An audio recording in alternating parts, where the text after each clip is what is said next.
Hello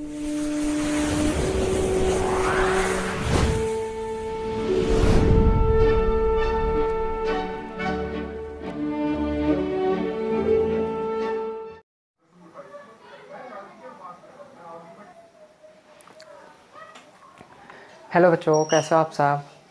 मैं गौरव राम गुप्ता और आज आपका केमिकल बॉन्डिंग का नया लेक्चर है हाइब्रिडाइजेशन के ऊपर। इससे पहले आपने बैलेंस बॉन्ड थ्योरी पढ़ी थी BBT।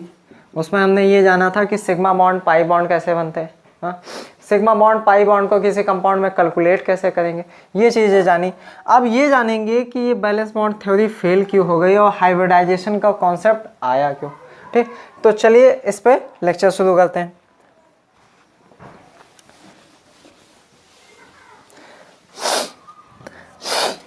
चलिए शुरू करते हैं हाइब्रिडाइजेशन का कॉन्सेप्ट। हाइब्रिडाइजेशन को हिंदी में कहते हैं संकरण।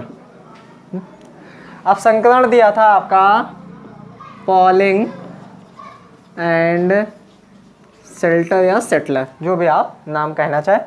पॉलिंग और सेटलर ने दिया था। अब बैलेंस बॉन्ड थ्योरी में क्या कमी रह गई थी कि हाइब्रिडाइजेशन को आना पड़ा। बैलेंस बॉन्ड थ्योरी में क्या कमी रह गई थी कि हाइब्रिडाइजेशन को आना पड़ा। बैलेंस बॉन्ड थ्योरी जैसे हम कंपाउंड मान लें एक BF2, ये कंपाउंड बनता है। इसमें अगर हम कहें सिग्मा बॉन्ड कितने हैं तो आप देख के बता दोगे 3 -1 हमने सिग्मा बॉन्ड के निकाला था। ठीक, लेकिन सिग्मा बॉन्ड बनेंगे कैसे और बनते हैं तो बोरान कैसे बनाएगा, इसका कितना होता है 4 1s2 2s2। और फ्लोरीन का क्या होगा 1s2 2s2 2p6 3s2 और 3p5 5 को हम इस तरह बना देते हैं। अब इसमें देखिए इसका S तो भरा हुआ है। अब ये क्यों बॉन्ड बनाना चाहेगा, S तो भरा हुआ है, ये क्यों बॉन्ड बनाना चाहेगा। और 2 फ्लोरीन है, दोनों फ्लोरीन का यही डिब्बा बनेगा आपका। दोनों भाई है, कौन से ट्विंस है। तो इस तरह। अब इसके पास तो ये फुल है, अब ये बॉन्ड क्यों बनाएगा। बॉन्ड बनाने के लिए क्या होता है, बोरान 1s2 2s2 और S में 2 सेल में कौन सा होता है p ऑर्बिटल भी होता है। तो बोरान क्या हो जाता है ग्राउंड स्टेट से कहाँ पे चला जाता है एक्साइटेड स्टेट में। तो यहाँ पे हो जाएगा 1s2 2s1 और 2p1। तो इसका कंपाउंड बनेगा इस तरह और इसका कंपाउंड बनेगा इस तरह। अब देखिए यहाँ पे 2 अनपेयर्ड इलेक्ट्रॉन हो गए। अब 2 अनपेयर्ड इलेक्ट्रॉन हो गए तो एक अनपेयर्ड इलेक्ट्रॉन इसका इससे और एक अनपेयर्ड इलेक्ट्रॉन इसका इससे। अब यहाँ पे हम कहेंगे कि ये s ऑर्बिटल है, ये p ऑर्बिटल है, अलग अलग है। अब s ऑर्बिटल और p ऑर्बिटल में कुछ तो अंतर होगा। एनर्जी लेवल थोड़ा सा बढ़ गया यहाँ पे, थोड़ा सा, क्योंकि 2 के ही दोनों हैं लेकिन थोड़ा सा एनर्जी लेवल बढ़ गया। एनर्जी बढ़ गया तो इस कंपाउंड में कोई भी, अब मान लेते हैं एक F का ये p ऑर्बिटल इससे रिएक्ट किया और दूसरा इससे रिएक्ट किया। ये S है, ये P है, और यहाँ पे भी ये क्या हो जाएगा P और P। यहाँ PP रिएक्ट कर रहे हैं, यहाँ SP रिएक्ट कर रहे हैं। तो इन दोनों में जो बॉन्ड बनेगा वो कुछ तो अलग होगा और इन दोनों में। तो इसके लिए क्या हुआ कि ये दोनों इंटरमिक्स हो गए। इंटरमिक्स होके 2 नए ऑर्बिटल बनाए कुछ इस तरह, इनको कहते हैं sp ऑर्बिटल। और इसी कंडीशन को क्या कहते हैं हाइब्रिडाइजेशन।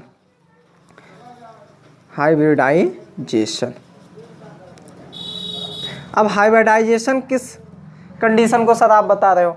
हाइब्रिडाइजेशन हम उस कंडीशन को बता रहे हैं जिसमें कोई 2 ऑर्बिटल ओवरलैप नहीं होंगे। यहाँ पे कोई 2 ऑर्बिटल जो क्या हो सेम या नियरली सेम एनर्जी के हो, सेम या नियरली सेम एनर्जी को हो, इंटरमिक्स होके जितने ऑर्बिटल इंटरमिक्स हुए हैं उतने ही नए ऑर्बिटल बन जाए। क्यों बन जाए, कंपाउंड के फॉर्मेशन के लिए। यहाँ H2 है, H2 रिएक्ट नहीं करेगा।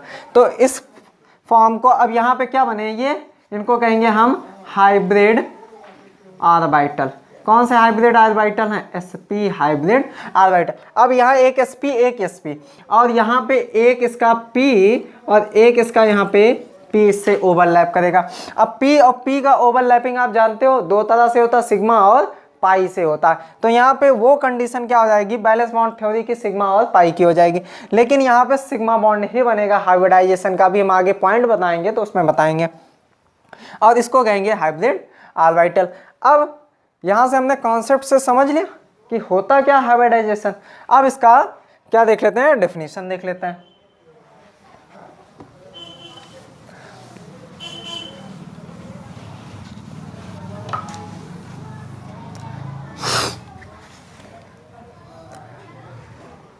अब हाइब्रिडाइजेशन की प्रोसेस क्या है? In this process same or nearly same orbitals are intermix and form same energy orbitals by redistribution। अब रीडिस्ट्रीब्यूशन का मतलब क्या है? डिस्ट्रीब्यूशन का मतलब है कि जितने भी ऑर्बिटल आपके क्या हुए हैं कि इसमें पार्टिसिपेट किए हैं, जितने भी ऑर्बिटल इसमें पार्टिसिपेट किए हैं उतने ही ऑर्बिटल बनेंगे। मतलब मान लीजिए 4 ऑर्बिटल पार्टिसिपेट किए तो 4 ही बनेंगे। अब इसमें ऑर्बिटल्स ही क्यों कहा गया है? ऑर्बिटल्स का मतलब क्या होता है कि कोई भी ऑर्बिटल्स हो, लाइक चाहे हाफ फील्ड हो, कॉमा या एंड, चाहे इनकम्प्लीट हो, या फिर चाहे वो फुल फील्ड हो, तीनों तरह के ऑर्बिटल्स क्या होंगे, हाइब्रिडाइजेशन में भाग लेंगे। और हाइब्रिडाइजेशन का जो प्रोसेस है वो किसी एक एटम के, हम कहते हैं कि हाइब्रिडाइजेशन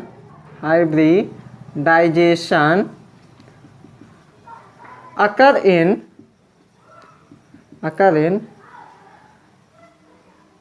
one atom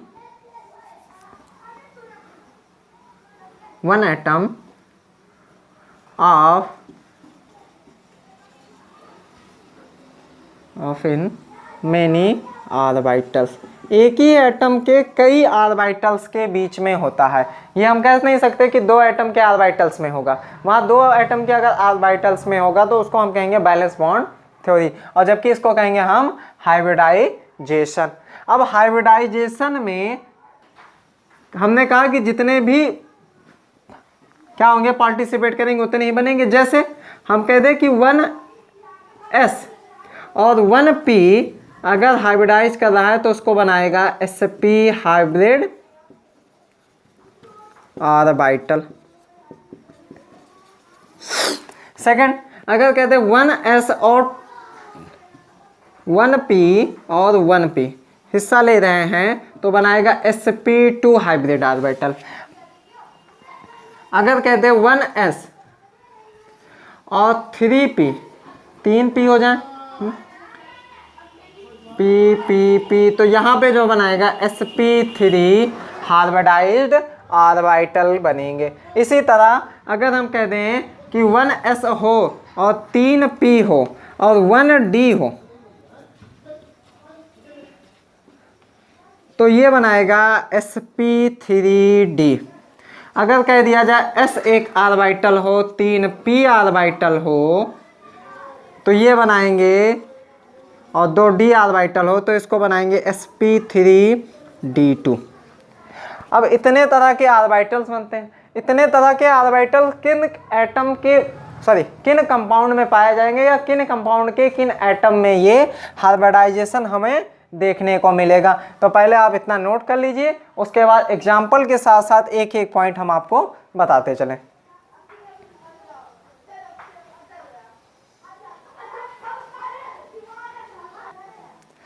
अब हाइब्रिडाइजेशन में नेक्स्ट पॉइंट देखिए कि हाइब्रिडाइज्ड जो ऑर्बिटल होता है, हाइब्रिडाइज्ड हाइब्रिडाइज्ड ऑर्बिटल।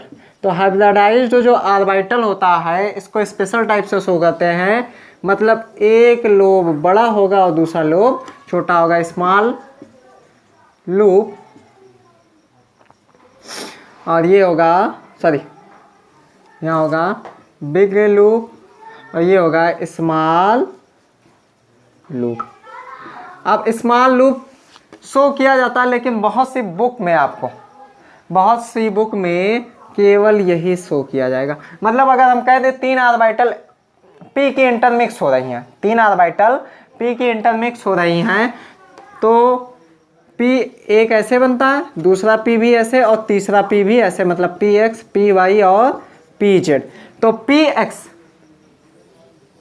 एक ऐसे बना, दूसरा एक ऐसे बनेगा और तीसरा एक ऐसे बनेगा। मतलब इस तरह हम कहेंगे P3 हाइब्रिडाइज्ड और यहाँ पे एक एस हो जाए तो sp3 हम हाइब्रिडाइज्ड ऑर्बिटल कहते हैं। लेकिन ज़्यादातर बुक में ये आपको शो नहीं किया जाता है, बहुत सी बुक्स में है शो किया जाता है। अब हाइब्रिडाइजेशन है, तो हाइब्रिडाइजेशन होता क्यों है? हाइब्रिडाइजेशन का जो प्रोसेस होगा, हाइब्रिडाइजेशन वो क्या करना चाहेगा? स्टेबिलिटी के लिए।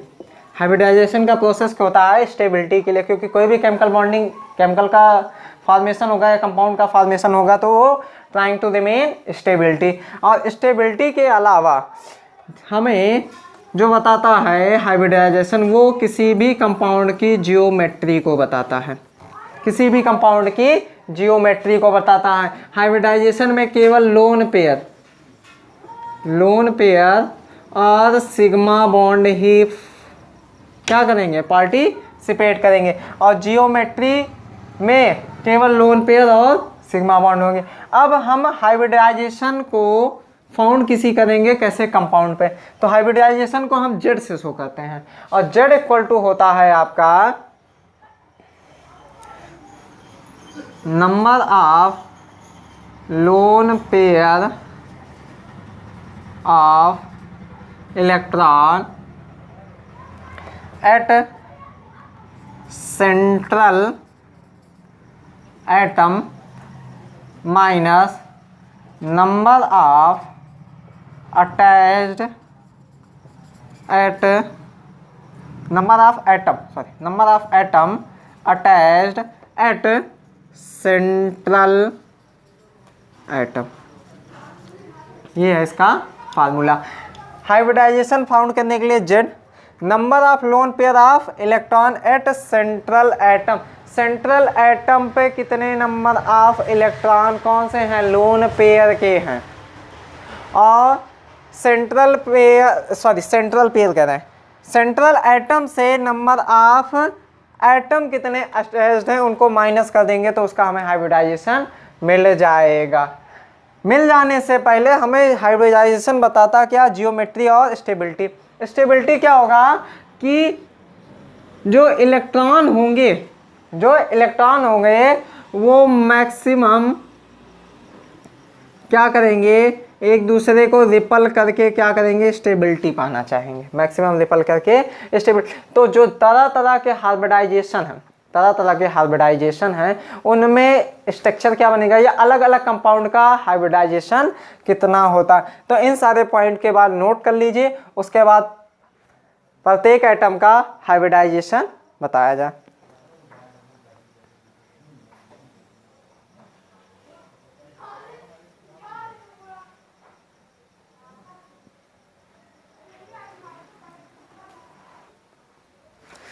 अब देखते हैं हाइब्रिडाइजेशन। अब हमने देखा कि कौन कौन से ऑर्बिटल इंटरमिक्स होकर किस तरह का हाइब्रिडाइजेशन शो करते हैं, लेकिन हाइब्रिडाइजेशन से हमें क्या पता चलता है? जियोमेट्री, ना कि शेप। तो जियोमेट्री में एग्जाम्पल भी ले लेते हैं और एक एक एग्जाम्पल करते हुए, तो पहला है sp हाइब्रिडाइजेशन, अर्थात कि एक s और p हो रहा है। जियोमेट्री पहले इसका एग्जाम्पल देख लेते हैं, Be BF2 BCl2। हाँ, तो Bf2 का हमने सबसे पहले ही बता दिया था एग्जाम्पल। तो Bf2 में कैसे बनेंगे, बोरान में 4 इलेक्ट्रॉन है, 1s2 2s2। अब ये क्या होंगे कि इसके बाद 2p भी है, तो एक्साइटेड स्टेट में पहुंच के इसका s का क्या हो जाएगा, एक इलेक्ट्रॉन किस में चला जाएगा, p में। अब p और s इंटरमिक्स होके, p और s इंटरमिक्स होके दो न्यू ऑर्बिटल बनाएंगे जिनको कहेंगे sp हाइब्रिड ऑर्बिटल। अब जो इसमें Cl2 या F2 कोई भी ले लेते हैं तो Cl का हो जाएगा 1s2 2s2 2p6 3s2 और 3p5। तो 5 में जो पांचवा इलेक्ट्रॉन है, तो पांचवा इलेक्ट्रॉन का जो ये आखिरी इलेक्ट्रॉन, ये एक sp से और दूसरा भी Cl है, क्योंकि दो Cl2 इसमें बनेंगे इस तरह के कंपाउंड में, तो एक p इससे और दूसरा p इस पे। तो ये जो हार्बोडाइजेशन है ये sp हार्बोडाइजेशन, और इसमें जो कंपाउंड का स्ट्रक्चर आता है वो होता है लीनियर, अर्थात कि बोरान यहाँ पे है और फ्लोरीन यहाँ पे, फ्लोरीन यहाँ पे, या क्लोरीन भी कह, और यहाँ पे जो बॉन्ड एंगल बनेगा वो 180 अंश होगा। ठीक, अब इसको नोट कर लीजिए। फिर दूसरा कंपाउंड बनाते हैं sp2 का।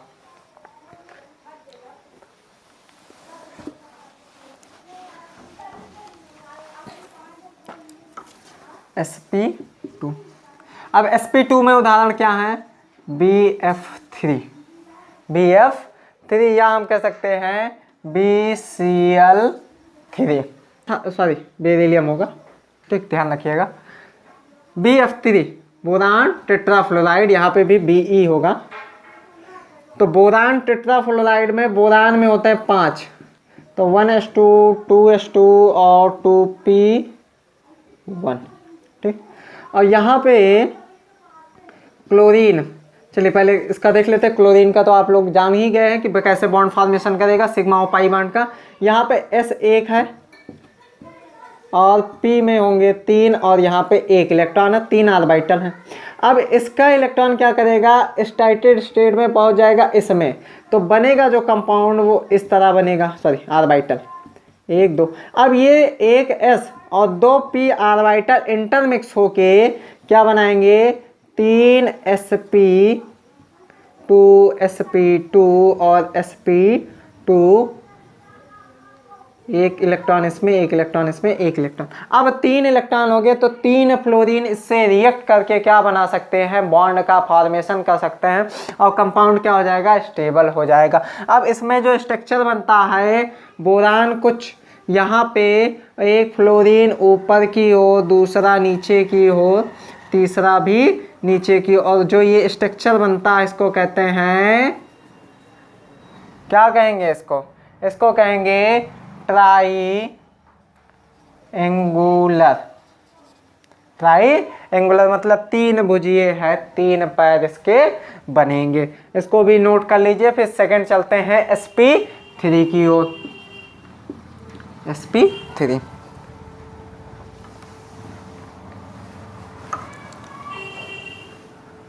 sp3 में सबसे जो मुख्य उदाहरण है वो है CH4, सबसे आसान और सबसे सरल कहा जाए उदाहरण के लिए। सॉरी, यहाँ पे स्ट्रक्चर इसका बना देते हैं।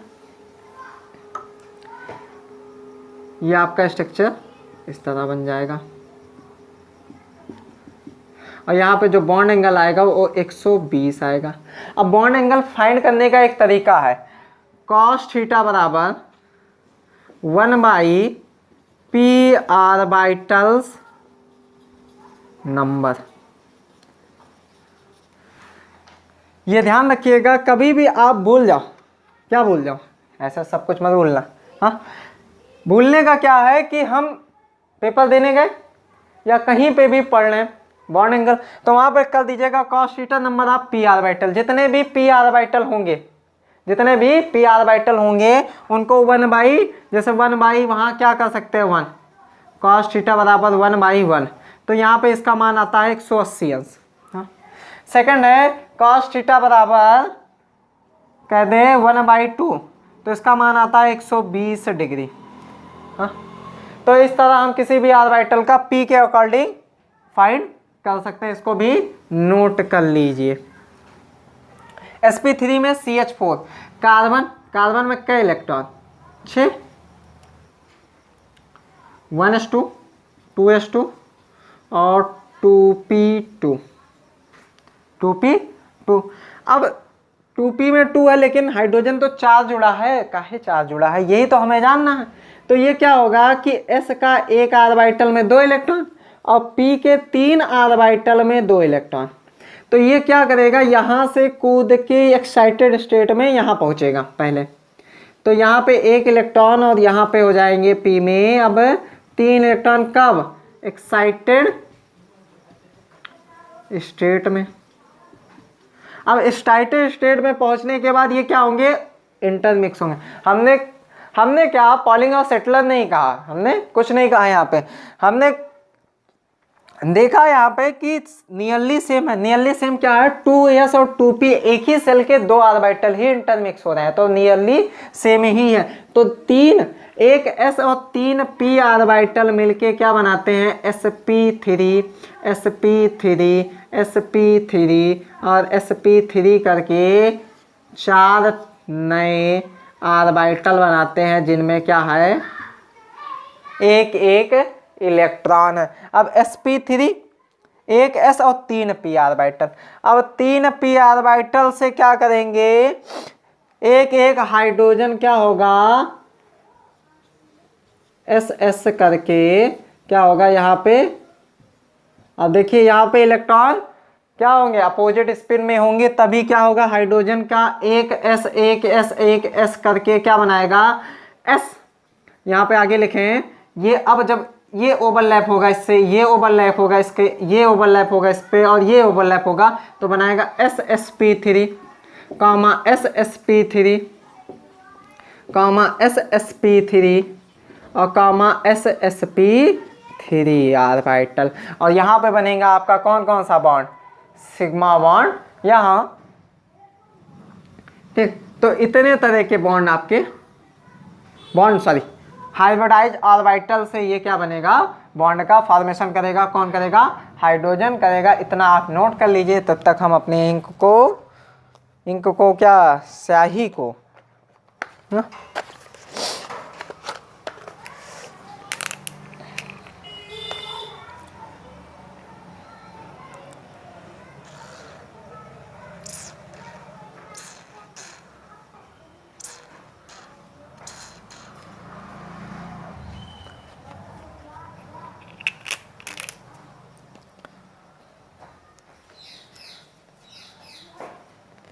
चलिए इसको, अब इसका स्ट्रक्चर देख लेते हैं। इसका स्ट्रक्चर बनता किस तरह, CH4 का।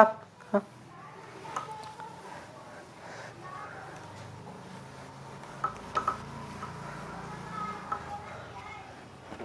अब CH4 का स्ट्रक्चर बनेगा कैसे, तो CH4 का जो स्ट्रक्चर बनता है वो बनता है टेट्राहेड्रल, मतलब कि एक इस तरह, एक यहाँ पे, एक यहाँ पे और एक यहाँ पे, इनका स्ट्रक्चर कुछ इस तरह बनेगा, टेट्राहेड्रल। इसको क्या कहते हैं, टेट्राहेड्रल स्ट्रक्चर। और इसका एग्जांपल कौन है, CH4।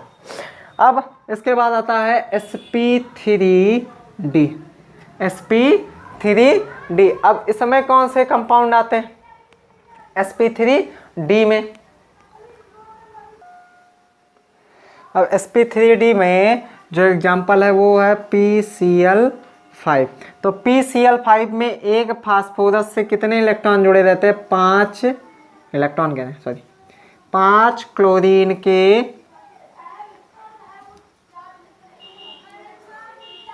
इस तरह 5 क्लोरीन के एटम जुड़े रहते हैं। अब आपको एक्साइटेड स्टेट और हाइब्रिडाइजेशन का कोई प्रोसेस बताने की जरूरत नहीं, इतने में आप समझ सकते हो। यहाँ पे 109.28 सेकेंड पे यहाँ ये कोड बनता है। अब PCl5 का जो स्ट्रक्चर होता है इसको कहते हैं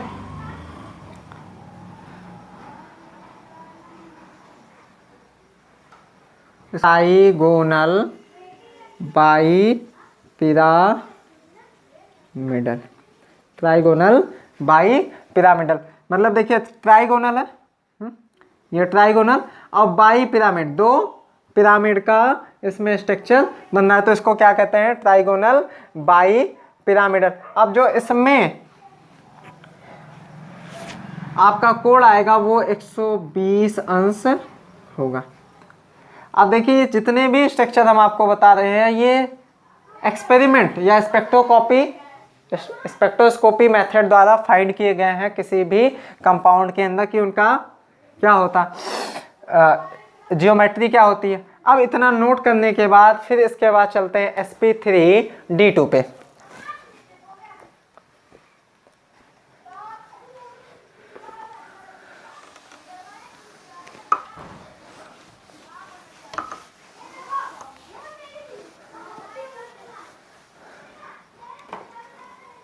अब नेक्स्ट है आपका sp3d2। अब sp3d2 में जो एग्जाम्पल लेंगे वो लेंगे SF6। सल्फर, एक S यहाँ से एक इसके सामने जुड़ेगा, एक इस तरह, एक यहाँ पे जुड़ेगा, एक यहाँ पे। इसका जो स्ट्रक्चर बनता है वो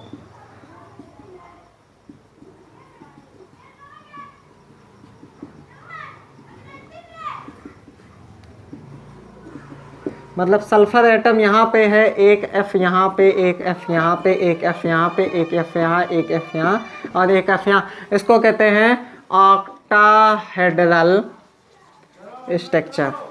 इसको क्या कहेंगे, ऑक्टाहेड्रल स्ट्रक्चर। जो यहाँ पे आपका आपका डिग्री आएगा कि कितने प्लेन पे हैं ये, तो इसका होता है 90 डिग्री। इसके बाद लास्ट हो जाएगा आपका sp3d3। sp3d3 में आता IF7।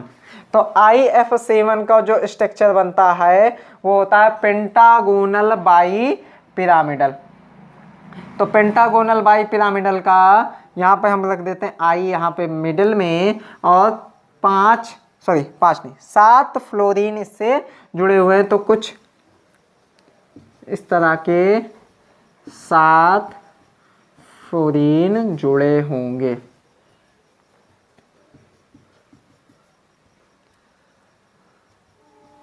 इसको कहेंगे हम pentagonal bi pyramidal. Pentagonal by pyramid, ये सबके स्ट्रक्चर थे। अब सबके स्ट्रक्चर बनने के बाद यहाँ पे अब इस पे कर लेते हैं कुछ न्यूमेरिकल्स, अर्थात कि हाइब्रिडाइजेशन किसी कंपाउंड में कैसे। अब यहाँ तो हमने एक एक कंपाउंड का देख लिया स्ट्रक्चर के लिए और उसकी डिग्री के लिए। अब इसके बाद किसी कंपाउंड में उसका क्या हाइब्रिडाइजेशन कितना होगा ये देख लेते हैं।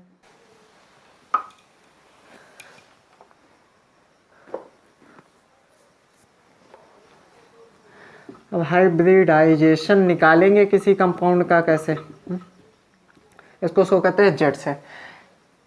Number of lone pair at central atom minus हो जाएगा number of attached atom to, या माइनस नहीं होगा प्लस होगा, ध्यान रखिएगा। अगर माइनस लिखा होगा तो गलत होगा, यहाँ पे प्लस होगा। Number of attach atom to central atom. अगर जेड की वैल्यू मान लीजिए एक, कितनी आती 2, और जेड की वैल्यू आ गई 3, 4, 5, 6 और 7, तो यहाँ हो जाएगा जेड की वैल्यू अगर 2 आएगी तो sp, 3 आएगी तो sp2, 4 आएगी sp3, 5 आएगी sp3d और 6 आ जाएगी तो sp3d2 और 7 आ जाएगा sp3d3।